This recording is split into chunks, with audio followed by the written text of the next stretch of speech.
After the completion of our basic chapter, that is the load, and after discussion of the 4 types of load, that is axial load, eccentric axial load, transverse shear load and eccentric transverse shear load, we are moving towards your second chapter of strength of material, that is stresses and strains.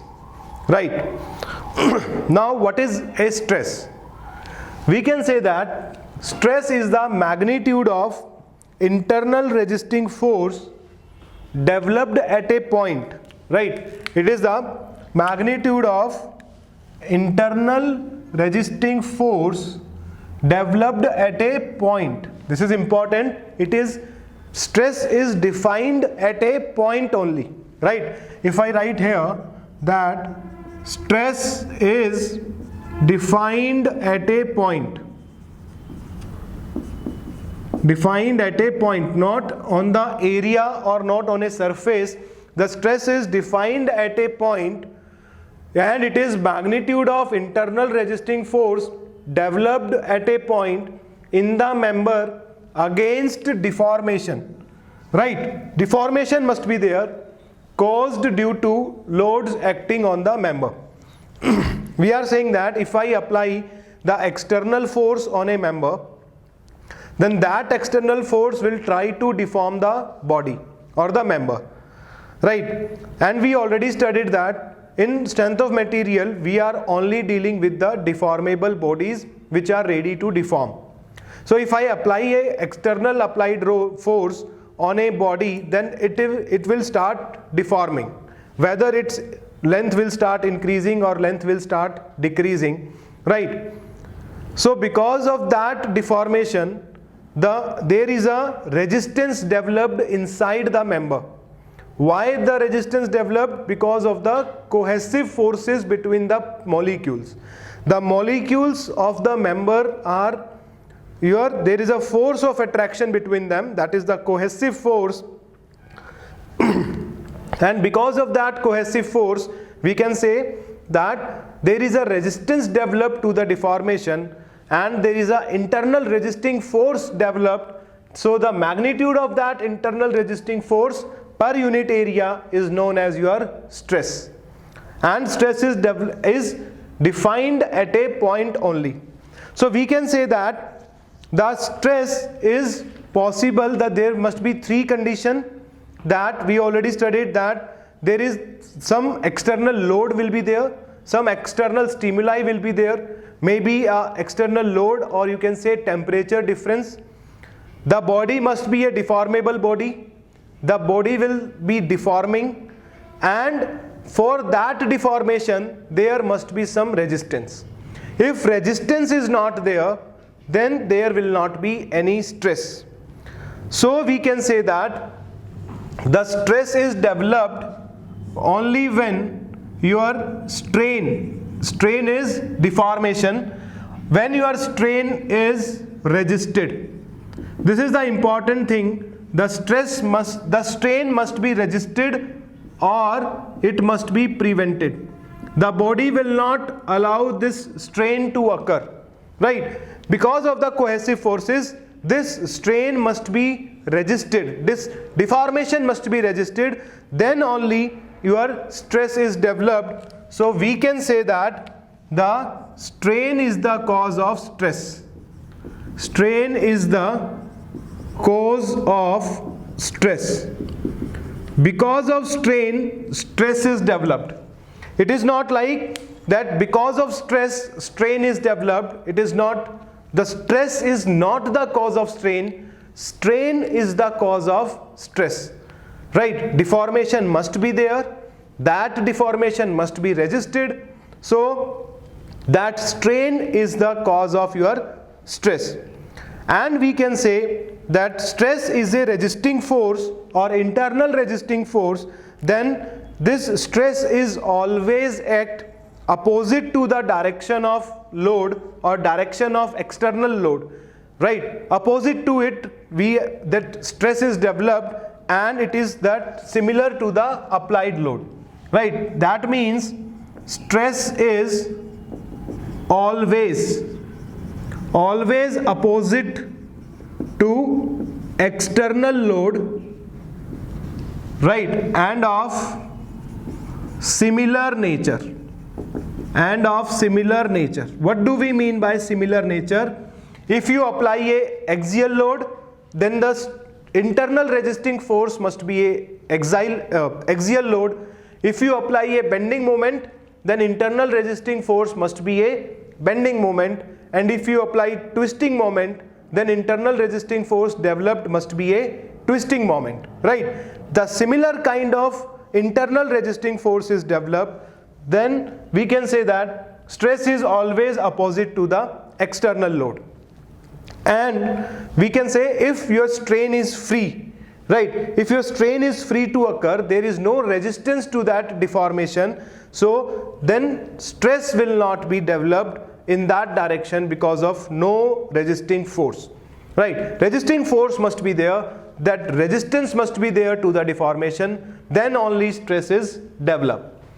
So this is the condition for stress. If I write again, the condition for stress to be developed is, first one is your external load must be there, right?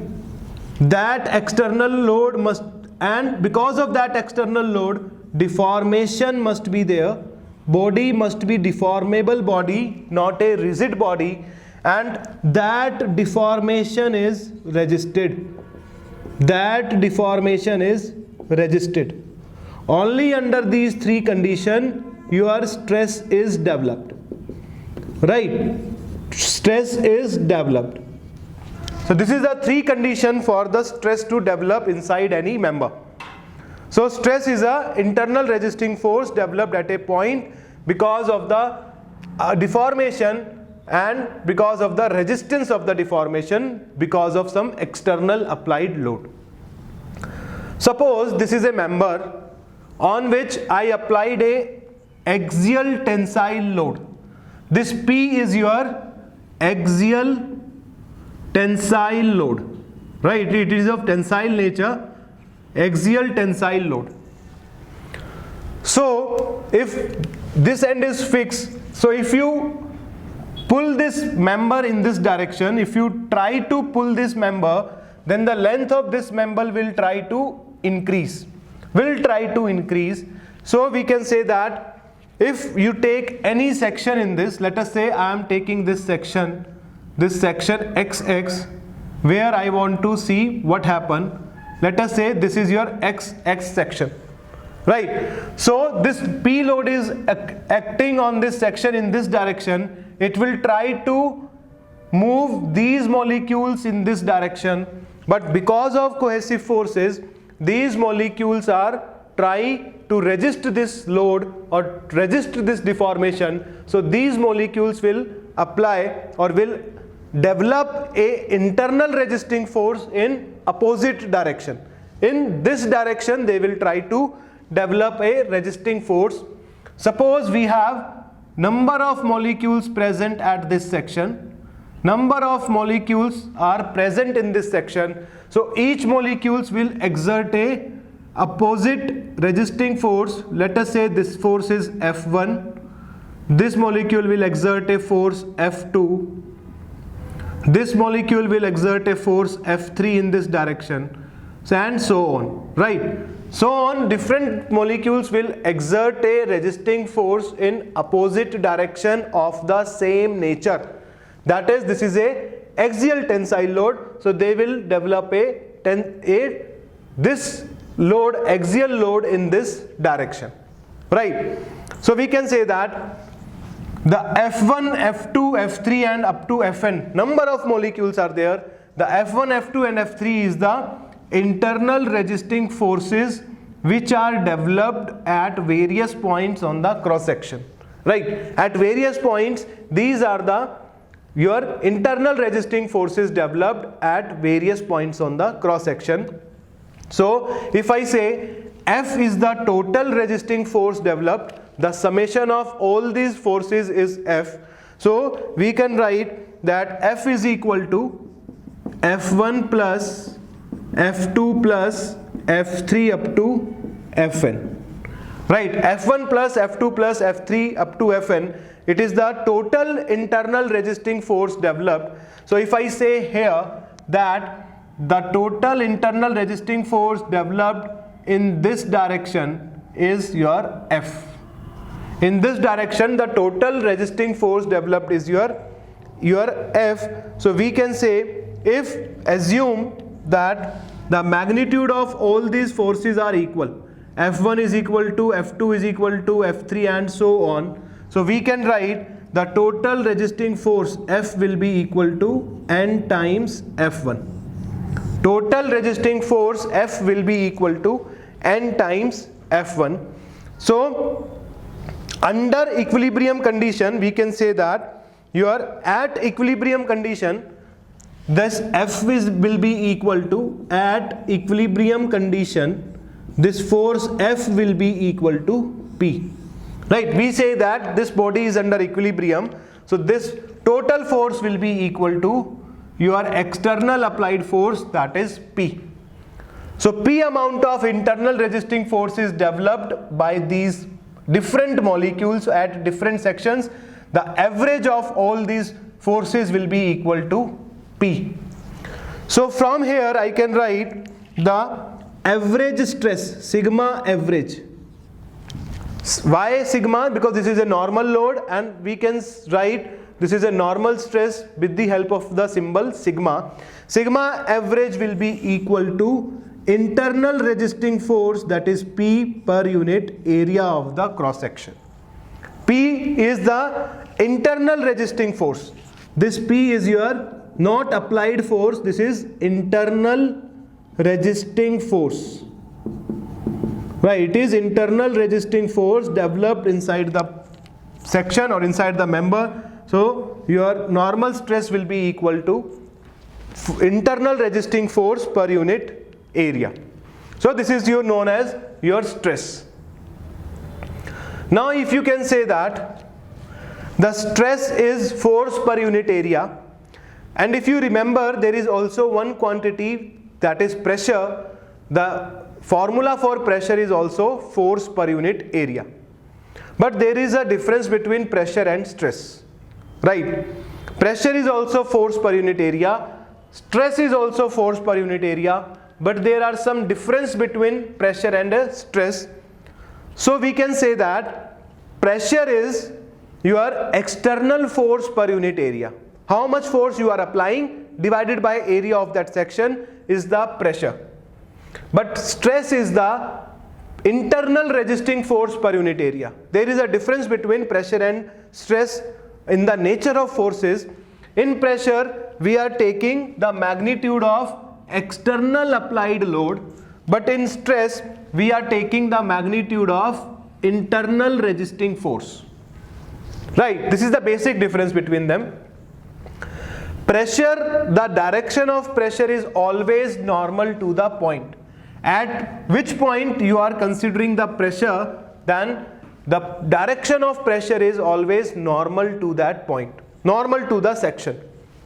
But stress, as we already see, stress is not always normal. It may be parallel or perpendicular, right? If it is parallel to the section, it is a shear load or shear stress.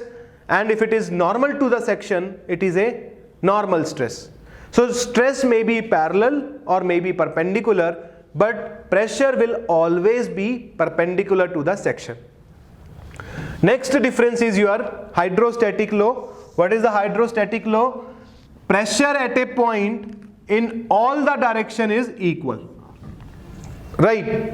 Pressure at a point in all the direction is equal, which means that if you take, let us say, if I am taking that, if this is a fluid which is at rest, you will study this in your fluid mechanics also. If this is a fluid, in this some water is there, let us say some water is there, and this is at rest. So the pressure at a point, let us say at this point, the pressure at this point in all the direction is equal. This is your hydrostatic law. But the magnitude of a stress at a point in all direction is not equal. We will study this, that what is the magnitude of stress in different points in different direction at a point. At a point, the magnitude of stress is not same. So we can say, if let us say this is the point, then magnitude of stress in this direction, let us say it is sigma 1, in this direction it may be sigma 2, in this direction it may be sigma 3. In all the direction the magnitude of stress is different, but in all the direction at a point the magnitude of pressure will remain same, that is P. Pressure, P is pressure. Also, the next difference is pressure is a scalar quantity. Scalar quantity is or are those quantities who are having only magnitude, not direction, right? But stress is a tensor quantity. Tensor quantities are those quantities which are having magnitude and more than one direction. Any quantities which are having more than one direction is known as your tensor. Pressure can be measured by the devices. Suppose your manometer, pressure gauges are there. So with the help of devices you can measure the pressure, but you cannot measure the stress with the help of devices. Because of pressure, stress is developed, which we can say hydrostatic stress or volumetric stress. We will study this. Because of pressure, stress is developed, but because of stress, pressure will not be developed, right? Pressure is external applied load, and because of external applied load there must be a stress, but because of stress pressure will not develop, right? So these are the basic difference between your pressure and stress. Now if I can say that, if let us say in this body this is your sigma x, this is your x direction, this is your y direction, and in the perpendicular direction of this plane it is z direction. In the perpendicular to this it is z direction. So these are the three direction x, y and z. I can say that this condition is your uniaxial stress condition. Uniaxial stress condition. Uniaxial stress state. That means in this only sigma x will be there. Sigma x is not equal to 0. Why sigma x is not equal to 0? Because in the x direction, there is a resistance to it. Resistance is available here in the x direction. Then if you want to deform this body in the x direction, it will give you a resistance. But in the y direction and in the z direction, there is no resistance to the deformation. So we can write sigma y is equal to sigma z is equal to 0. Right? Suppose this is the body. I fix this body in x direction here. If I want to increase the length of this body, this support will develop a resistance, will offer a resistance. But in your z direction, this length, and in the y direction, this length, they can be easily deformed without any resistance. If in this body, if I put a support in this plane and this plane also, like this, if I put a support in all the planes, then if this condition is your triaxial state in which the stress is developed at all the three mutually perpendicular directions, right? So in this case it is only uniaxial state. So if I can say, if in any member sigma x and sigma y is not equal to 0, there are stresses in x direction and in y direction, but in z direction stresses are 0, then this is known as biaxial state of stress. Biaxial state of stress. Only in two axes we have stresses, and if all the three directions stresses are not equal to 0, in all the three direction stresses are there, then it is known as triaxial state of stress. In our GATE exam or in our engineering services exam, we are only dealing with uniaxial state and biaxial state. This triaxial state of stress is not in our syllabus. We will not discuss this. So we can be maximum, we can do that there is a stress in two directions, x or y, x or z, y or z. In any two directions stresses are there, not on the three directions. So this is the difference between pressure and stress and the definition of stress.